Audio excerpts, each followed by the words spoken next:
as America approaches its 250th birthday, but Massachusetts is among several states, get this, including Oregon, Washington, Illinois, North Carolina, Maine, and Connecticut. They've declined to participate. That's not very nice. No, it's not. All right, well, enter Judith Calaora, who she's a professional historical reenactor. She portrays Massachusetts state heroine Deborah Sampson. Now, Sampson made history during the Revolutionary War when she disguised herself as a man and enlisted in the Continental Army.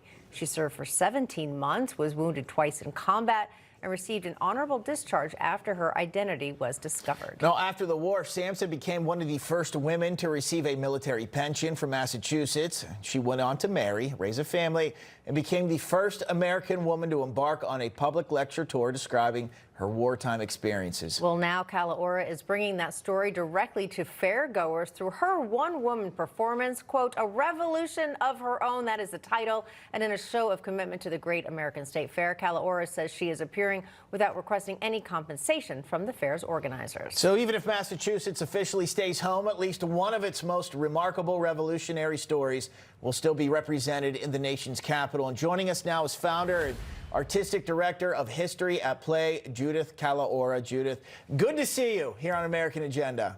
It's good to see you, Kat and Bob. Thank you so much for being here with me tonight. I'll tell you what, this story of Deborah Sampson, being in the Revolutionary War, being wounded as a woman, and then being honored with a military pension and going on to live a full life here. I think that's incredible. Be honest with you, I did not know women really basically were involved or fought in the Revolutionary War. It's incredible. I always say women have been by our brothers' sides on the battlefield since the day that this nation was forged. Deborah Sampson is certainly one of those women who was ultimately discovered, and people will often ask after seeing the performance, what other women were there? Were there other women? And we do know of many other women who attempted to enlist unsuccessfully, but I believe there were many other women who may have served in combat and took that secret with them to the grave. I think Deborah is a very good example of someone who persisted beyond what was expected to have a life that was filled with possibility, and that is the American dream. Judith, what inspired you to bring this story to life and also to participate in the Great American Fair? I was always a military nerd growing up. I have a family lineage in service. I am a first-generation American, and so that service goes beyond even the boundaries of the United States of America. I have always really felt that supporting our troops is the key to the American dream. As we see, the American Continental soldiers supported the American fight over tyranny, and that is something that we need to remember. And supporting our troops by telling the story of their history and their legacy is of the utmost importance to recognizing the achievements that we've made today as a nation. It is important to me to appear at the Great American State Fair because I liken it to a World Fair or a Columbia expedition. And we think back to the very first World's Fair. It was organized by Prince Albert of England in 1851. And the world certainly wasn't a perfect place back then. By 1853, England would be involved with the Crimean War.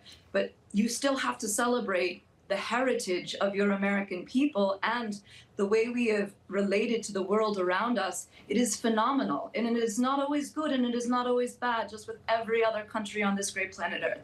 That's why I want to perform for the people of our country, and for the people who appreciate history, regardless of where they are from or how they were raised. Now, Judith, you tell these incredible stories here, and you were kind of just touching on it right there at the end of your response, but these states that are choosing to sit out and not participate, to come to our biggest milestone, 250 years, that's got to be disappointing. We've come so far as a nation. 250 years is no small milestone. It is a great achievement. And if we do not come together as a team, as a community, as a regiment, call it what you will, as a country, as a populace, we will not have another 250 years to celebrate. This is the time that we have in our lifetime to appreciate how we relate to ourselves, each other, and the world. We are all human beings, and we are all, in my eyes, good people if we are law-abiding citizens who come and respect this nation's laws and its culture. We have to maintain the fabric of American culture, and that's what our history is, and it ties back to the military and the founding of our nation. Absolutely beautifully stated. And we hope that you enjoy every moment of celebrating this country and sharing this incredible story. Judith Calaora, we very much appreciate your joining us. Thank you so much. Thank you.